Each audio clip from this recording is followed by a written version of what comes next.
Bismillahirrahmanirrahim. Batas waktu sholat isya apakah boleh dilakukan jam 1 pagi? Isya itu batasnya malam.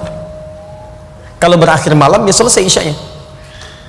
Kapan batas malam itu? Jangan dihitung pakai waktu ya, dihitungnya pakai penggunaan dalam kalimat Al-Quran.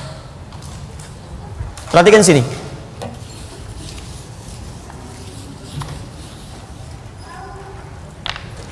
Sholat isya itu dikerjakan waktunya kapan?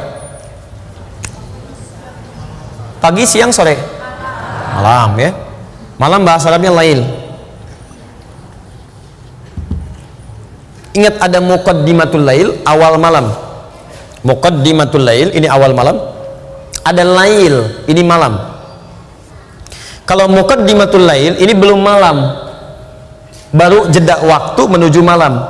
Ini yang disebut dengan maghrib. Maghrib. Biasanya untuk menunjuk pada waktu ini menggunakan kata ila sebelum kata lail. Ila.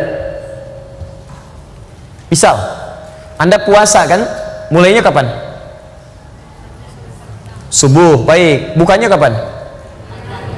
Maghrib kan? Maghrib, ketika menyebutkan maghrib, kalimat Qurannya ini ilal lail. Quran surah kedua Al-Baqarah ayat 187, paling kanan di pertengahan. Thumma atimmus siyama ilal lail. Kemudian sempurnakanlah puasa sampai di awal malam. Maksudnya maghrib, bukan sampai isya. Awas, karena ada orang dalam satu aliran, dalam sekte Syiah itu puasanya sampai isya. Betul, sampai isya, terlampau soleh. Nabi aja maghrib, dia isya. Jadi kalau antum punya teman maghrib gak mau buka, kemudian dia masuk kamar misalnya, terus isya dia baru buka, nah itu terindikasi Syiah diantaranya. Ya. Nah sekarang lihat, kalau sampai masuknya malam, maka itu yang disebut dengan lail. Lail. Ini yang dimaksud dengan malam. Kalau malam sudah tiba, maka dimulai dengan isya di sini. Isya. Kapan batasnya malam ini? Batas malam itu ketika malam mulai habis muncul fajar. Ya. Lihat kalimatnya. Minal khaytil aswadi minal fajr. Fajar. Ini saya tuliskan lail. Malam. Membentang dari sini sampai ke fajar. Waktu singkat menjelang fajar sekitar 30 menit, 15 sampai 30 menit.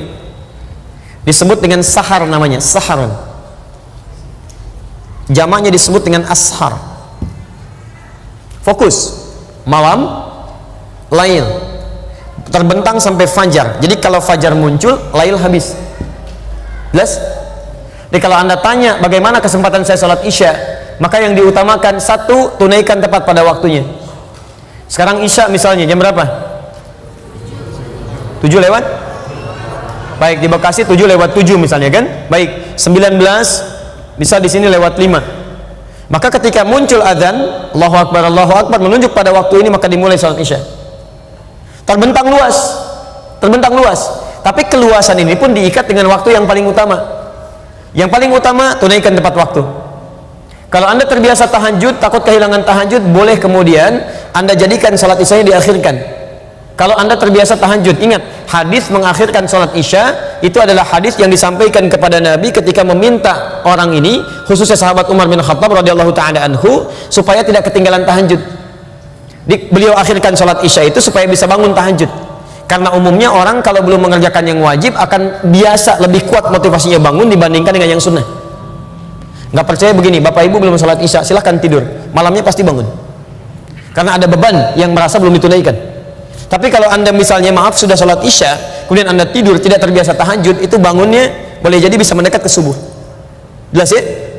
Nah jadi lihat sini, jika Anda kemudian ingin berusaha menunaikan tahajud dan terbiasa tahajud, maka boleh kemudian mengakhirkan sholat isya tapi pada batas-batas yang ditoleransi. Tidak terlampau mepet ke subuh. Misal Anda bangun jam 2, ya, Anda misalnya dari jam 1 atau misalnya jam 3 dan sebagainya. Tapi lebih baik prinsipnya tunaikan dari batas awal waktu sampai ke pertengahan waktu. Pertengahan waktu itu tengah malam. Kalau kita ambil jam 12 atau kisaran sampai jam 1. Ya. Dan dianggap tidak disukai, bahkan makruh bagi orang-orang yang sengaja mengakhirkan sholat isya sampai ke waktu sahar, sampai ke sini. 30 menit sebelum waktu subuh. Itu dipandang makruh sekalipun masih ada waktunya di situ. Jelas ya? Lihat pertanyaan. Pertama, pas adzan Isya itu waktu terbaik. Kedua, sampai pertengahan malam, kisaran jam 12 misalnya. Dari jam 1 sampai kisaran jam 4 itu kita petakan untuk tahajud. Dari jam 4 sampai setengah 5 itu yang disebut waktu sahar. Kata Al-Quran, waktu sahar itu lebih bagus dipakai istighfar. Istighfar ada rumusnya di Quran surah 51 ayat 15 sampai ayat 23, posisi paling kanan dari tengah sampai ke bawah. Dia ada orang takwa yang tinggalnya di taman surga, amalannya satu, rajin tahajud. Ya kanu qalila minal laili ma yahja'un, mereka sedikit tidurnya, banyak ibadah malamnya. Ayat 17-nya. Wabil ashari hum yastaghfirun, dan di waktu-waktu sahar mereka banyak istighfar kepada Allah. Jadi kalau Anda ingin bangun petak malam hari, apa ibadahnya? Satu, salat Isya, batas sampai pertengahan malam. Kedua, dari jam 1 sampai sekitaran jam 4 tunaikan tahajud, silahkan pilih. Kalau awal malam berarti jam 1, pertengahan malam sekitar jam 2, akhir malam sekitar jam 3 setengah 4. Anda berhenti di jam 4 misalnya, atau jam 4:4 untuk istighfar kepada Allah di waktu sahar. Ya, berdoa, minta ampunan dan sebagainya, itu cepat dikabulkan. Paham sampai sini? Baik.